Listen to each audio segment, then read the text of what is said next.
Welcome. Today we are in the questions and answers with Celia Avila-Rauch, author of the book Dark and Light Side of Fear in Leadership.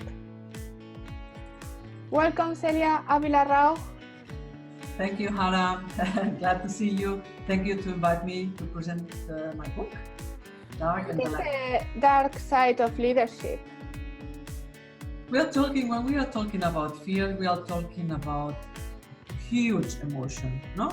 We are talking, the idea to make this book was that we are, when we feel fear, we change normally attitudes, we change behavior, we change activities, no? The feeling we are blocked. Then my idea was, when in my work experience, that sometimes we are taking fear as a threat, a huge threat, but sometimes in leadership is not a huge threat, it's more the anxiety, it's more we are anticipating what could happen if in case this come, but it's not in the reality, we are thinking too much. The idea to split, no, between dark and light was that the dark is the sense of block and feel blocked about this emotion, and I try to avoid this emotion. I try to feel this emotion, and then I'm putting resources against this feeling. I don't want to feel it with thoughts, and then this is a very real chaos in our brain. But we are not aware that we are thinking instead feeling. The dark side of the fear is about emotional distress, is about ego, is about getting how to deal with criticism. No, people try to avoid this. Is try to deal with frustration. Is try to phobia. Is about procrastination. Is about anger. Is about shame. Is about guilt. Is about scream. No, some people need to scream to show I'm here, but inside them they are so scared. And yeah, is the feeling that the thoughts play a big role, and fear is, of course, is a big emotion. When we are talking about fear, we are talking about our archaic brain. We are talking about the limbic system and the amygdala. We are talking about the survival part of our brain. For this reason, we need to distinguish between this real fear and anxiety, or the emotional fear.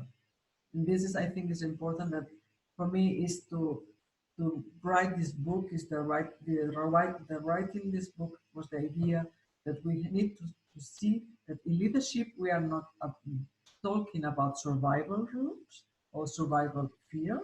We are talking about emotional fear that could be change. We learn a lot of resources. We can do something, and we have resources to cope this or to overcome the anxiety. And then what is the light side of fear in leadership? The light fear, of course, is the wonderful part, but we are not aware, no? It's personal values, personal resources, resilience, not the capacity to overcome a huge emotion or a very intense emotion. Then we are talking about, how you deal with yourself, no? How to, we are talking about the conflict management, the chance. We are talking about assertiveness. We are talking about self-esteem. We are talking about resources. We are talking about personal resources. We are talking about social skills, trust, calmness. Not the perfect way, but this light part, we are not aware, but we have a lot of resources, and this is the way you use this, no? We need empathy. And how is this link then with the fear? So resilience is linked to fear, for instance? The resilience, this is the point, and the resilience, we know this fear or these thoughts or this situation is coming to me, and I have the capacity to go through. No, it's the capacity is you need to think about leadership is about teaching. Leadership is about to bring the best of me, And I think this is the point, and the light side is to be aware that empathy could help me to cope with fear, is to be aware that we need others. And I need to know myself to cope with this adversity. I need to go to deal with something with change, uncertainty. I need to know this is sometimes I need to be, or that I am in the spotlight and I feel uncomfortable. And then the light part of the fear is this style of overcoming, no, to cope with the fear is giving you the chance to be more healthy, to be more clear, not to think too much, not to be sick or something like this. No, this is more the feeling you have something, you are doing something, you are motivated. No? And I think now all of your book, but as well what you are saying now, is very relevant to the leadership style during this pandemic and crisis of the COVID-19, because now we can see the relationship coming from the leader and the senior management team on the companies. We have inside the companies, how they react to this stress and to this crisis, how the company reacts as well to the crisis. We see examples like they are firing employees, they stop paying bills, suppliers, they are frozen. Others, they don't believe, and they say, this will pass in 1 month and then we are going back to our normal life. So there is an impact here about this fear on the leadership style, how we are going through this crisis COVID-19. So how do you see this relevance in this crisis? I think the leadership is about to do something for people, and not about it's about people, no? And a leader has to be also conscious that the group, no, I need the team is working together. And I think this is very important. The style of the leadership is in the win-win, no, the diplomatic style, in the sense everybody can have positive, no, can win from this situation, but we need to collaborate, we need to work together, and we need a place, no, the trustful place, the sense of courage, the discipline, self-confidence. No, the environment has to be in the safe, that people feel comfortable to explain or to say what they think, because this COVID, of course, we are talking about real fear.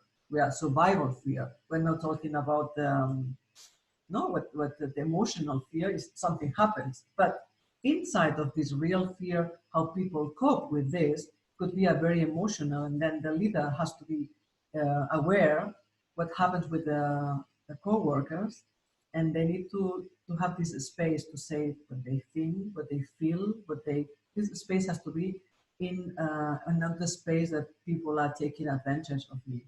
And I think this is one of the point in the win-win situation, that people is working with emotional intelligence skills. And this is very important about, because you are giving this space, and emotional intelligence skills is giving you these 3 states: cognition, intelligence, and emotions. And this, I think, this is the big point, that people think is emotional intelligence, or to be emotional, or to have emotions, is something about weakness, or being vulnerable or visible. And the story is not. It's about to be clear what we need, and then we can share and we can work together. No? I think. So here, now we start talking about emotions. Yeah. And fear is an emotion. Yeah. Yeah. So what is an emotion? Because we are feeling, we think, and then we feel again. So what is an emotion? Yeah. It's an innate pattern of reaction and response, no? And it's something is information. It's information about you, about what you feel, how you act. It's an emotion, information. Also, emotions and cognitions are coming, no? It's working together, and this is all about the information. Sometimes the point is when this I think or I feel I cannot cope with or stop it, or this is the problem. I tried with my cognition to have a system to defense. No, the defense system is not in the reality; it's more in my brain. This sometimes is very difficult if the leader is not so able to understand what happens with him. I cannot know what happens with the other one. No, you need also empathy. You need also, if I feel uncomfortable, maybe I'm projecting in you this position and you are reacting. Or maybe you are reacting because, no, some, for example, we were talking about I'm at home, everybody's controlling me because I need to be online, I need to be present, and maybe In in my the remote working office. situation, like now Yeah, everybody is working from home. yes. Yeah, this is nice. Everybody's doing the same, but we were talking about before is, but everybody has a different situation. No? If you have kids or your internet is not working because I don't know in Holland, but in Munich sometimes it's blocking, it's breaking down, and then this is the point that's how I cope with my leader. No, the leader is maybe telling you you were 5 minutes not online or something like this, and then I don't have this transfer position that I can tell you is breaking down the whole time, or my kids or something like this, or my kids need the computer because they need to do online school or something like this. For this reason, in the point is the leader need to cope with his own fears, and the fear normally is more emotional, more, excuse me, more in the thoughts, no, more rational, and then you need to be more clear with yourself to cope with. So what is the role of the fear in leadership?